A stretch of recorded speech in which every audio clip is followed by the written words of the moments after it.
Hello, Toby. How are you? I'm good, thanks. How are you?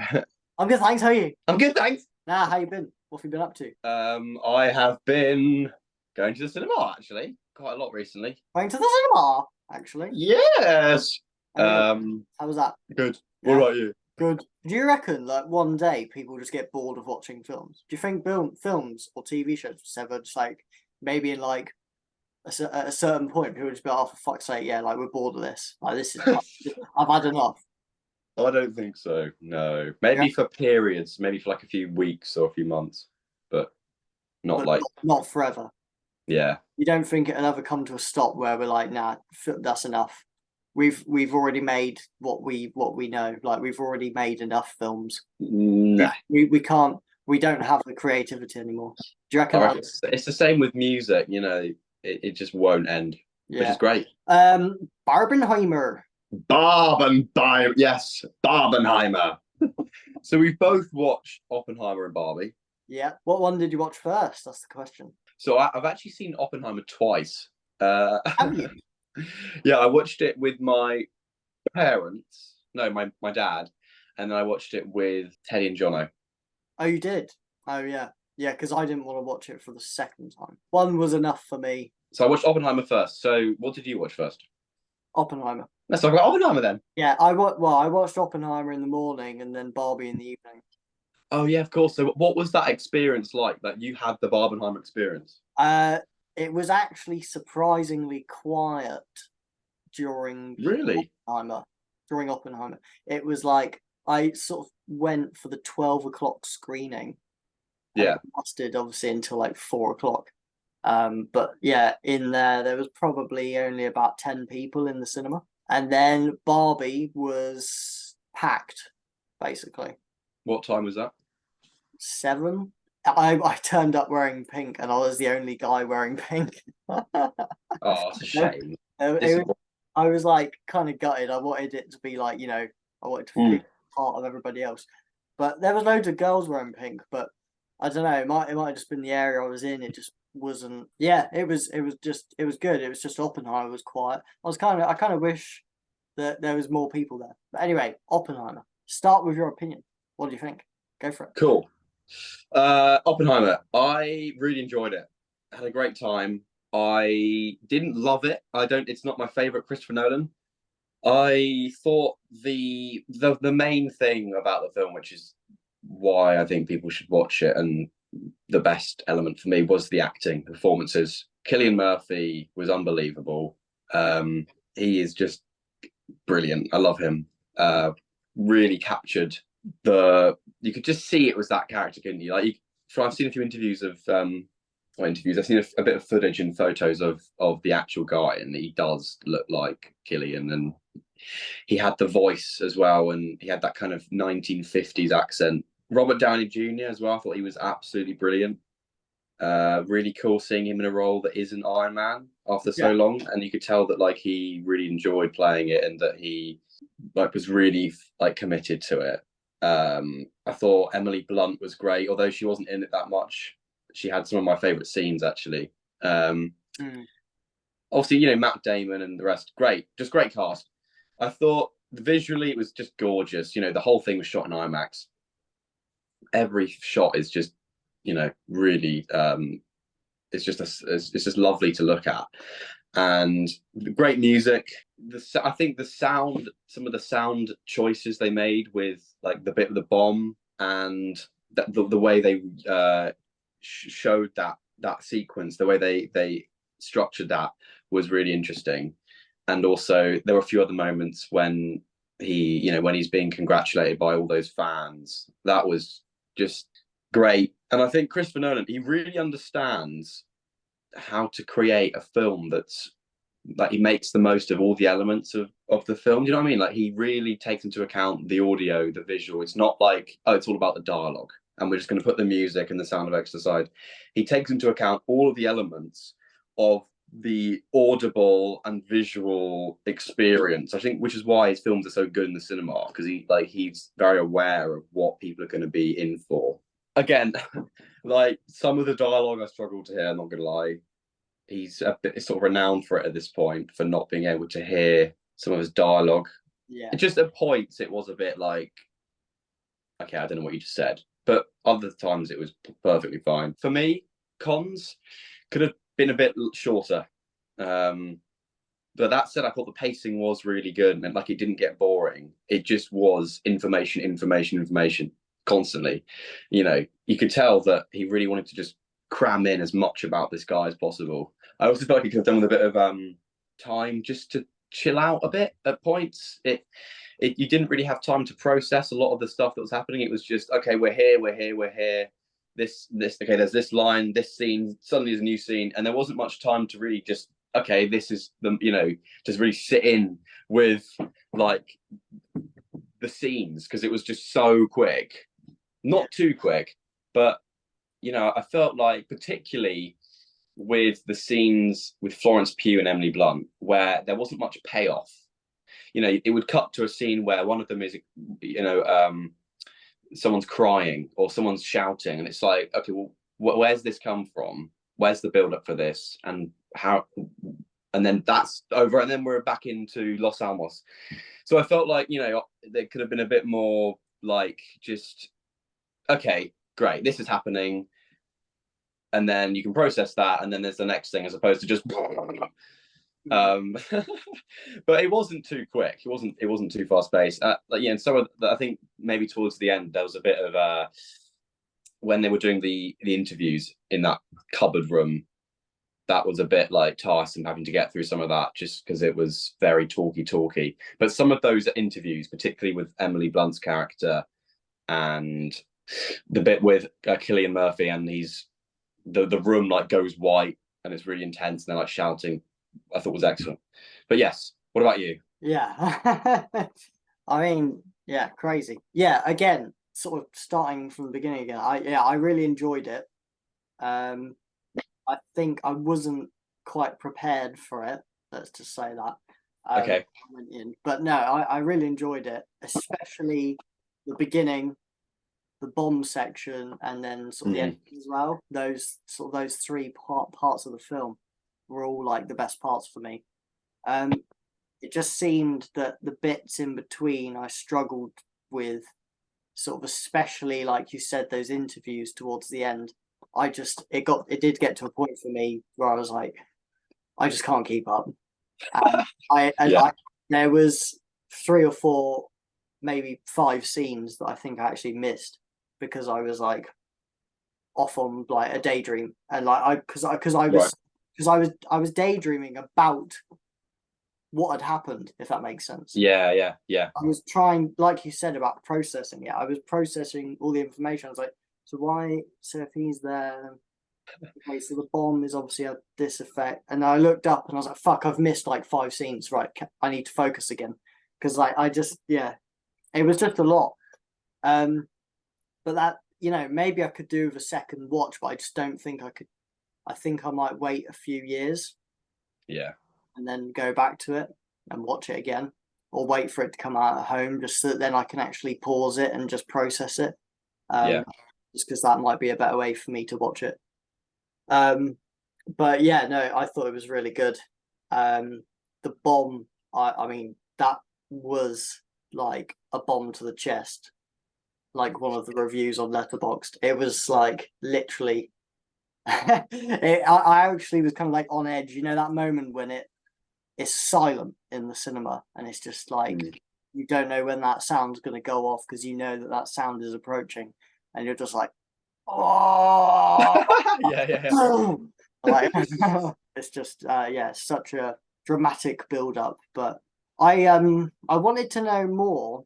I wanted to hear a little bit more about the effects on the Japanese, you know, Yeah. see more of that side of it. I wanted to, because obviously that was sort of like the first time it got used, and obviously you saw the bombs going off, and you did hear a little bit about like what happened to them and how they died. But I know it's about Oppenheimer, but it just kind of like, yeah, I wanted to hear more about that. Again, like I was watching the film and I was thinking, oh my god, like those poor people. But I suppose that's what it's meant. You're meant to think that. I think you're supposed to feel bad for them. So yeah, there's a lot to it. It can go quite deep, and it yeah, it really does make you think. I think he's had a bit of criticism about that, the fact that he didn't show any of the victims of the bombings, or there wasn't any, there's no Japanese people in the entire film. It is interesting, but I think the film, it's about Oppenheimer. Like, it's not Yeah. about. No, that's what I thought. Like, because it's about the creation. It's not about the history of World War Two. It's about that. Yeah, I think that was like his main focus. We wanted it to be about the man and not about. I I think think because everyone knows about what happened. in which case maybe it was a success because it managed to make me want to know more about what happened to those people who were completely innocent. Do you know what I mean? Yeah. That's a good point. Like, he didn't. He felt like it wasn't like, oh, I need to show what Yeah, it's, because, like, I think in some ways not showing it and just showing him, those scenes where Killian is just doing his 1,000-yard stare, processing everything, that's more effective in some ways because it's yeah, a lot more subtle. It's just showing what he's or what he's thinking, what his experience of it is, as opposed to all the people that. definitely puts you in his shoes because realistically, he's not going to see what happens, is he? Neither are we. So that's probably why. And what you said about like struggling to like keep up and stuff, I remember someone saying once that Christopher Nolan like demands a lot from the audience, which is really true. Yeah. Like, he really doesn't hold your hand with his films, and I struggled a lot, particularly it was really good watching it a second time. I felt like I had a lot stronger uh, grasp on the film, and I understood a lot more. Yeah. But yeah, it was difficult, particularly the timeline jumping. I didn't really understand that in the first watch. I didn't understand the black and white thing. I later learned that the black and white was from Strauss's perspective and the color was from Oppenheimer's. Yeah, it's very dialogue heavy, isn't it? Thing is, Yeah, though, as well, is not only is it dialogue heavy, but the dialogue that's being used is either very yeah, scientific or very political. It was like yeah. just so full on. Like I feel like Mm. if you're a scientist, or a physicist, and a politician, you should be all right. Yeah, the one bit I just didn't really get was like the whole document stuff. That like Strauss gave him the document, which meant that he got his security clearance permitted. I don't know. That was a bit I was confusing. probably lost by then. Yeah. The thing is, as well, is there was a few times at the end where I thought we were sort of at the end, and then we weren't, and then it went on for another half an hour. So I think I was maybe sort of getting to the point where I was like, oh yeah, right, last bit to focus on, and then I would kind of lose it because I thought that was the end, and then it's just me, like it's nothing to do with Yeah. film. I just couldn't keep up. That's just all it was. It was purely that. But I think it's taught me not to go into a Christopher Nolan film half asleep at 12 o'clock midday, and be be prepared to watch a 3 hour film. I felt like I was only really prepared for the first hour, and then after that, I kind of lost it. Do you Well, think did first it two feel hours. like 3 hours? Did it feel like a 3 hour film? No, yeah, it definitely did. Okay. Maybe even felt a bit longer actually. Gosh. I I didn't. purposely didn't drink in the morning. That I literally had like a cup of tea, and I just Yeah. drank fuck all else because I was like, I'll have a little sip of water, and I'm not going to the toilet midway through. Yeah. I love the bit at the end, just a really cool moment, which I just thought was great. Was when they have the bit where they're like right at the end when he's really old and they're like shaking hands with Teller, who was played by, was it Benny Safdie, and Emily Blunt like refuses to shake his hand, and Right? she's just got this look on her face which is just like, I fucking hate you. I thought that was just great, a really cool Yeah. moment. um and also that bit at the beginning when he's like a student and there's like that sort of montage of him going around art galleries, and there's like all the different sciencey, not VFX, but the explosions and the waves and the atoms and things, and that little compilation bit. I thought that was so cool. Was that not And VFX? no, apparently there's no VFX in the film. Christopher Nolan said that it's the explosions and things were like small stuff that's been made to look big Oh right. and other things. Uh, That bomb that actually went off was real, wasn't it? I don't No, I mean they obviously would have blown up bombs for the film. I don't. Do you reckon it would have been on that scale? No, well they couldn't have blown up an actual atomic bomb. Although the internet thought that Christopher Nolan would do that. Yeah, but they definitely maybe even did a small explosion and then made that look big. Yeah, probably. Did you notice Gary Oldman playing President Truman? Did you realize that? Because it took me a minute to be like, what? Oh, him? No, yeah, yeah. I recognized him because he's that guy from Slow Horses. Yeah. No, I didn't Yeah, recognize him straight away either. I think I didn't realize until after the film, so I was looking at the cast. So I yeah. probably didn't even know. He just transforms. I mean, also he's played Churchill and fucking Sirius Black. Yeah, Like he's such a chameleon of an actor. That was a great scene, I thought. such When a he was like, comedian of an actor. yeah, he just transforms. Right. Yeah, Okay. Moving on then. yeah, cool. Yeah. So Barbie. Barbie, yes. Barbie. Yeah, so I watched Barbie sort of like literally after Oppenheimer, literally probably about 2 hours after Oppenheimer. I'd just come out of that as well. I'd just come Yeah, out of Oppenheimer and I was like, fucking hell. And then and then I had Barbie to go to. I was like, oh, yeah, because after that film, it drains you, yeah, yeah. but I sort of went back and yeah, I went with a few others as well, and yeah, we were all in pink, and I turned up, and of course we were the only ones. We were actually probably the most dressed in pink out of everyone. Right.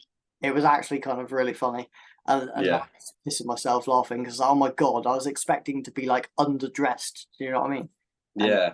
everybody was like not dressed up apart from like a few. Shame. Then I went into the guys' toilets and I was the only guy out of like 15 guys wearing pink, and all these Oh, like roadmen, just like walking around, like looking at me, like I mean, what Warrington is that? Quite a small place. it's literally like no, it's like better than where we're from. Yeah, that's weird. You'd Um, think it would be a bit more. but Looks no, quite nice. there were loads of girls that were dressed in pink. There just weren't really any guys. There were guys going in to watch it in the cinema. They just weren't wearing pink, and I was just like, oh come on, like you got to celebrate this. Like it's all for a laugh, isn't it? Yeah, So yeah, but it was fun. The film itself, again, really enjoyed it. I really, I found myself laughing quite a lot. It yeah. was entertaining. I really liked Will Ferrell. I Mm. really liked all the other small actors' appearances. Especially like three people from Sex Education. Um, Yeah, yeah, there was just so many actors, like so many people that popped up and had little cameos, like even John Cena, like as a yeah, mermaid, just such random people popping yeah, up. Um, yeah, it was, and even like Asim Chowdhury, like he popped up as well, and he was like a sort of workman, and yeah, just so many people. But no, the film it was really good. Ryan Gosling was quite funny as Ken.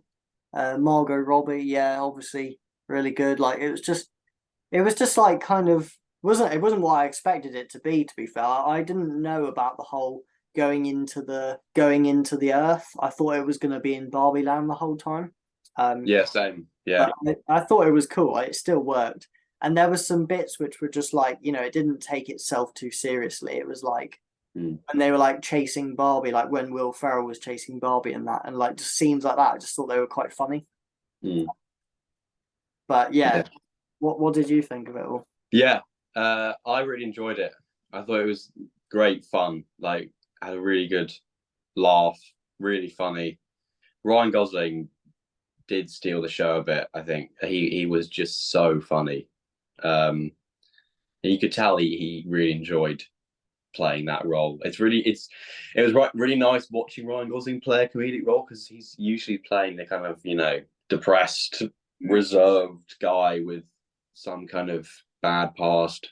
Yeah, I loved how self-aware it was. Like there's so many jokes where it was just taking the piss out of itself, Yeah, and the joke where they were like, when Margot Robbie, she's like, "I'm so ugly," and then Helen Mirren interrupts the narrator saying, note to the filmmakers: Oh yeah, don't cast Margot Robbie as, if you're going to say that, which was just, I yeah, thought was like, oh wow, I did not think you'd say that. yeah. Um, No, that was quite unexpected. yeah, I thought the production was great. Like the Barbie land, the world of it all was just looked absolutely brilliant, and the colors and everything. Um, That set looked awesome. Yeah, it was. yeah, Cool. Yeah, yeah. And it's just funny how even they actually really went with the physics of it all as well. Like the fact that in the opening scene, she doesn't drink any liquid out of the cup, and there's nothing coming out of the shower, and she is on tiptoes all the time. Obviously, not yeah, long. uh I thought that was just like funny, the dedication to like, okay, this is actually like, a Barbie doll, and she is gonna act like one. yeah. uh I I wonder if, like, thought, I wonder if Greta Gerwig and some other filmmakers literally went and bought a load of Barbie sets and just were like playing around with just to like figure out, they like, probably did at some point, I imagine. Yeah, they must have had. to figure out, like, exactly specific Mm. certain things, or like to get inspiration from the sets. They must have had loads of like Yeah. Barbie doll sets and stuff, which is just funny. Just to like Mm. imagine that. Yeah. Oh, I thought that was great, by the way. The scenes of Ryan Gosling or Ken discovering patriarchy and going into the real world and talking to those guys, and like getting all of this information about, how men rule the real world, and Yeah, how he was just like trying to figure out all that. I thought that was excellent and really funny. yeah, But yeah, because there was a girl behind me. The thing is, from a first glance view, you'd think, oh, Barbie film, it's obviously like the other animated ones, it's just a bunch of shit.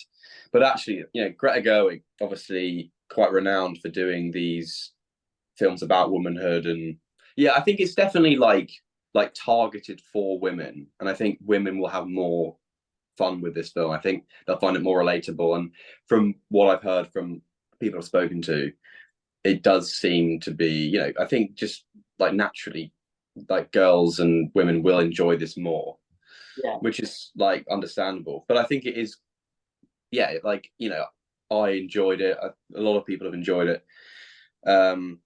You don't need to be a woman to watch it. But the fucking girl behind me was, oh, she was talking to her mum, and she was like just making noise, and the mum wouldn't shut her up. And I was so close to turning around and going, "Can you shut up?" or something, but I didn't.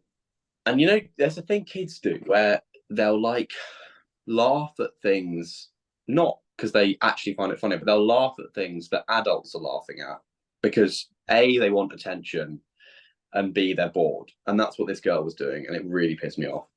But anyway, but that's like, the fact that it's not for kids, this film, even though from a first glance you think, oh, what the fuck, Barbie film, like what the hell. um but yeah, I thought the ending was okay. I think they could have maybe taken it in a different direction, personally, like the way how they resolved everything in Barbie Land. Could have, I don't know, maybe they could have done it a different way. Yeah, I didn't. I was worried going into this film that I'd get very cringed out, and I'd feel that I might feel a bit not threatened, but was he is a feminist film. I did think, okay, am I actually going to enjoy this? Is it going to be a massive like, fucking we hate men? But actually, it wasn't. I don't think it was at all. And it made jokes about men. It made jokes about women. The characters of the Kens were obviously, comic relief, but they were proving a point, and the Ken character did have an arc, and um it was interesting. It was really interesting seeing how, when Kens are in control of Barbie Land, how that's sort of the same as when Barbie was in control. The Barbies were in control of Barbie Land. Do you know what I mean? Like there's not much difference. yeah. So that's So how they sort of came to the conclusion, like, we need to be working together rather than just one or the yeah, other power. yeah, but yeah, like I thought it wasn't too cheesy or cringe. Really, I thought maybe there was a couple of things where it was like, okay, we get the message. Like the monologue that the mum had, I thought Yeah, went on I just know. slightly too long. Like it was great, and you could tell that, like, it's a great kind of moment of this is how it is, and it was extremely true what she was saying, and great writing, but it just went on for a bit too long. And also the kind of compilation thing at the end where they were showing the mothers, and I just thought, okay, you don't, you know, maybe we don't need to make this as much of a bold statement as it is, but you know, I think fair enough. Do you know what I mean? Like, how often are we going to see a film like this be in like a mainstream cinema Yeah. where everyone's going to watch it? Like, you know, like fair enough. But yeah, great fun, really good fun. And oh my god, favorite moment, one of the favorite moments, which apparently was improvised, was that bit where Barbie goes around to Ken's house and she's like, she kind of asks him if she can be his a girlfriend or something. Obviously, she doesn't want to, but it's part of the plan. And Yeah. he's Oh, like, yeah, yeah. "Give me a minute." And then he goes around the corner. He's like, "What does he say?" He says something like, I know what you mean, but it's a "Sublime." He said, yeah, "Sublime." That was it. Yeah. yeah, that's it, yeah, yeah. The message, it was you could see, you could understand it for sure. Um, they definitely did it in a good way. I was similar thing. I was kind of worried I'd go into it and come out thinking like, oh, that was a bit much, but it wasn't. Mm. Just about sort of on the right level as to yeah how much of getting the balance. But it did make me think. I quite liked how they were trying to say that we work better together rather than one more in power than, Mm.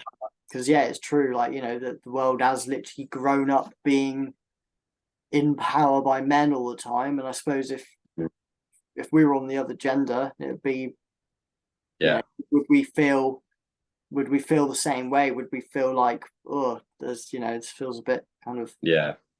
wrong? So yeah, you can understand it. Yeah, but no, it's a good message, and I think it's kind of mad how it sort of hit the world by storm. Really, it just kind of came out of nowhere, Mm. and then it just it becomes such a big thing. So And it's also mad how like both the films have, simply because they've just decided to release on the same day, have really boosted the other one. yeah, it's definitely helped out because realistically, I thought to myself, would I have gone and seen Oppenheimer if it wasn't on the same day as Barbie? Because I was Mm. just going to go and watch Barbie for a laugh anyway.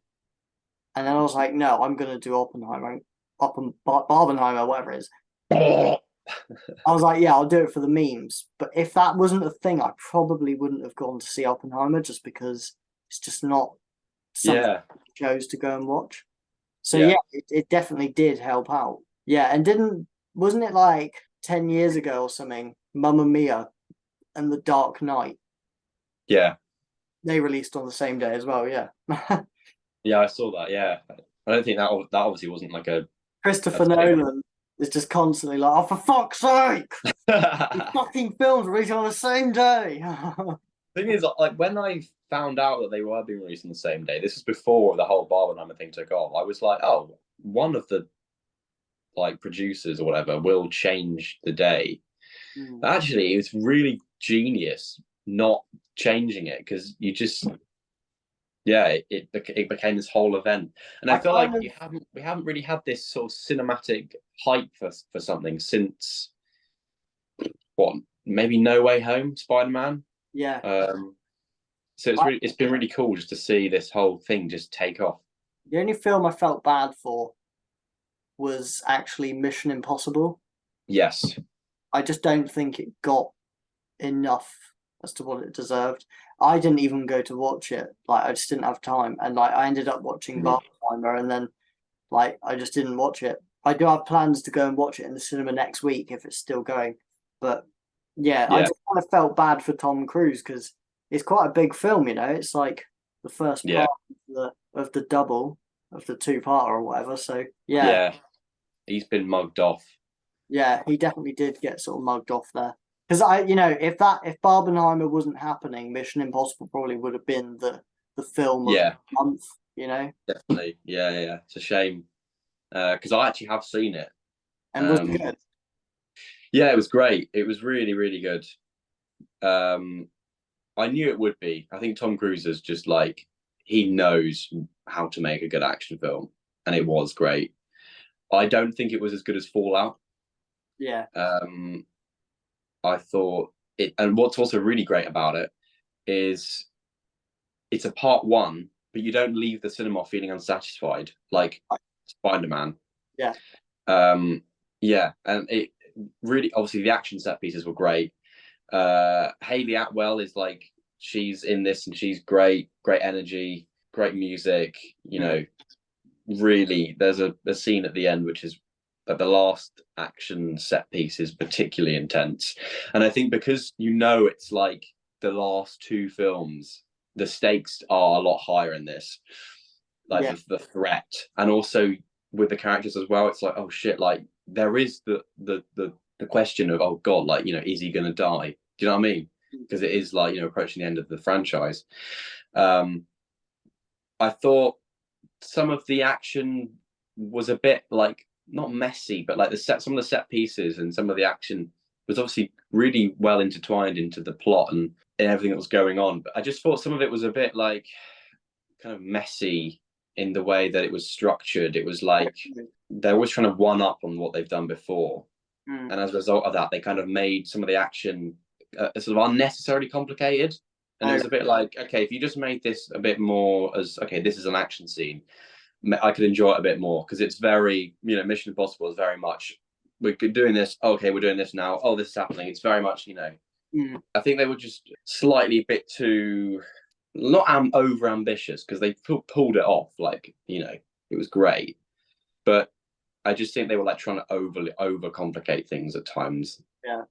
In the story and some of the choices they made, and which was just a bit like, okay, you don't really have to do that. But what was really cool is they kind of brought back a bit of the OG Mission Impossible vibe. They brought back one of the old characters, and some of the angles and music they used very much reminded me of the original Mission Impossible, which I thought was really cool. Really good fun. Looking forward to seeing the next one. I think it will be great. Would you say it's good to start from like number one and watch them all the way through? Well, I think this is what's great about Mission Impossible, is that you can do that, and it does make sense. It is in chronological order. But what is also great is that you can watch any of them. And again, even with this film, you can literally watch any of the Mission Impossibles, and you don't need to be informed of the previous one. Yeah. Like, they're all very much, this is a film, this is its story, and then the next film and that story. But they also do make sense, and they bring back characters that were in previous films. And obviously, I think for the next one, the last one, I imagine you kind of do need to watch part one for that. I feel like they should probably released it sort of month or two after Barbenheimer. Yeah. Then he would have had his own time. Like, even this month would have been a good time to release it, I think. Yeah, I reckon he's probably just kicking himself. Yeah, quite annoyed just because it just got overtaken. Like, it was a week before, but that was when like the hype for Barbenheimer was at its peak, Yeah. The thing is, though, I don't know how much control they had. Like, how late can they change the date of it? Because they wouldn't have known that Barbenheimer would have been this massive thing. And do you think it was maybe too late to change the date? I really don't know if they're that high up. But then, this is the thing. People could have booked all their cinema tickets. Like, they could have booked it all out already, and it might have been too late. Or like, it's hard to tell. Like, I reckon they didn't think it would be as big as it is. Yeah, definitely. Yeah, definitely. Well, that concludes that then. There ain't too much else to talk about on this episode, I don't think. I think that's enough, really. I think we've covered the important things. We've covered the main stuff. So that's the main thing. But cover the main stuff. It's the main thing. Cover the main stuff. So the main thing. Main part of the main episode. Yeah, thank you to the 3 people that are watching this episode. Woo! Yeah, appreciate it. Thanks, Harvey. See you on the next one. Bye!